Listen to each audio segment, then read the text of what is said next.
everyone, welcome back to another video. তো finally একটা বড় আপডেট বিষয়বস্তু নিয়ে জানা গেছে।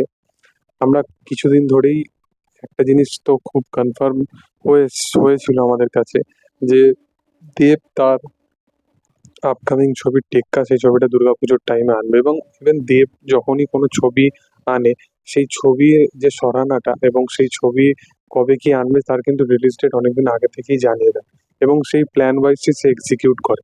এই বছরে এখনো অবধি কিন্তু ক্লিয়ারলি দুটো ছবি এমন পজিশনে আছে যেটা কিন্তু কেউ জানে না যে কোন স্লটটায় কোন ছবিটা আসবে। ইভেন দেবের টেক্কা ছবিটা বাদ দিয়ে অভিজিৎ সেন এবং খাদান নিয়ে কিন্তু এখনো কনস্পিরেসি আছে, এবং এখনো থিওরি মানুষের মধ্যে ঘুরছে যে কোন ছবিটা ফাইনালি আমরা ডিসেম্বরের টাইমে দেখতে পাবো। তো এখন একটা বড় নামী পত্রিকা তার তরফ থেকে একটা আপডেট উঠে এসেছে যে দেবের খাদান ছবিটা, এই ছবিটার কিন্তু এখন রমরমিয়ে শুটিং চলছে, এবং এর সাথে সাথে যিশু সেনগুপ্ত সে বাইরে কোনো প্রজেক্টের সাথে যুক্ত আছে, কিন্তু সে এখন কলকাতায় এসছে এবং এই প্রজেক্টটাকে কন্টিনিউ করছে। এর শুটিংটাকে র্যাপ আপ করেই সে অন্য প্রজেক্টে এবার হাত দেবে।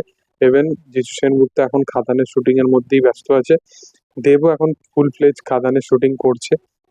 এর সাথে সাথে এই ছবিটা তারা পুরোপুরি প্ল্যানিং করছে ডিসেম্বরের টাইমে আনার। এবার ইভেন যদি ডিসেম্বরের টাইমে এই ছবিটাকে আনা হয়, ডিসেম্বরের টাইম থেকে শুরু করে 25শে ডিসেম্বরের টাইম থেকে শুরু করে দেবের বার্থডে থেকে শুরু করে 1 জানুয়ারি, 31 ওই টাইমটা একটা মানুষের মধ্যে একটা আলাদাই মেজাজ থাকে, এবং ওই টাইমটা সিনেমা দেখা হয়, এবং ওই টাইমে দেব যখনই সিনেমা এনেছে সেই সিনেমাটা কিন্তু বিশাল বড় ইম্প্যাক্ট করে ফেলেছে সিনেমা হলের মধ্যে। কারণ দেবের সিনেমা কিন্তু কোনোদিন ওই টাইমে মানে ফ্লপ হয়েছে বা চলেনি আমি এরকম কোনোদিনও শুনিনি।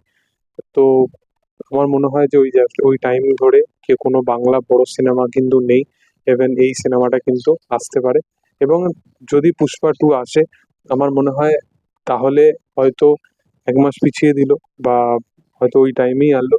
আমার মনে হয় না যে পুষ্পা 2 ক্ষেত্রে ইম্প্যাক্ট অবশ্যই ফেলবে একটা, কিন্তু যারা পুষ্পা 2 দেখবে তারা দেবের ছবিও দেখবে, দুটোই একসাথে দেখবে। কারণ দেবেরও এখানে যে স্টারডামটা আছে, মানুষ যতই পুষ্পা 2 দেখতে যাক না কেন সেই দিনই দুটো ছবি দেখেই বাড়ি ফিরবে, কারণ খাদানের একটা আলাদাই ক্রেজ আছে। তো খাদান ফাইনালি বোঝা যাচ্ছে যে ডিসেম্বরের টাইমেই বাংলায় সিঙ্গেল রিলিজ করবে। এবার পুষ্পা 2 হয়তো পোস্টপন্ড হয়ে যেতে পারে, কারণ পুষ্পা 2 এর ক্ষেত্রে এখনো অনেক কিছু নাকি তাদের এন্ড থেকে বাকি আছে। জানি না সেই ছবিটা 15 আগস্টের টাইম ধরে কি করে আনার কথা ভাবছিল। তো যাই হোক, দেখার যে আগামী দিনে কি হয়, এবং খাদানের অফিসিয়ালি দেবের তরফ থেকে জানানো গেলে তবেই আমরা সেটাকে সঠিক আপডেট হিসাবে মেনে রাখবো। কিন্তু এখনো ধরে চলা যাচ্ছে যে যেহেতু অভিজিৎ সেনের ছবিটা একটা বড় স্কেলে তারা প্ল্যানিং করছে, তো খাদান ছবিটা কিন্তু রিলিজ ডেট আপাতত 25শে ডিসেম্বর ধরেই চলা হচ্ছে। তো তোমাদের এটা নিয়ে কি মতামত, কতটা এক্সাইটেড অবশ্যই কমেন্ট সেকশনে জানাতে পারো। ভিডিও ভালো লাগলে অবশ্যই লাইক শেয়ার সাবস্ক্রাইব করে দিও। Thank you all, by.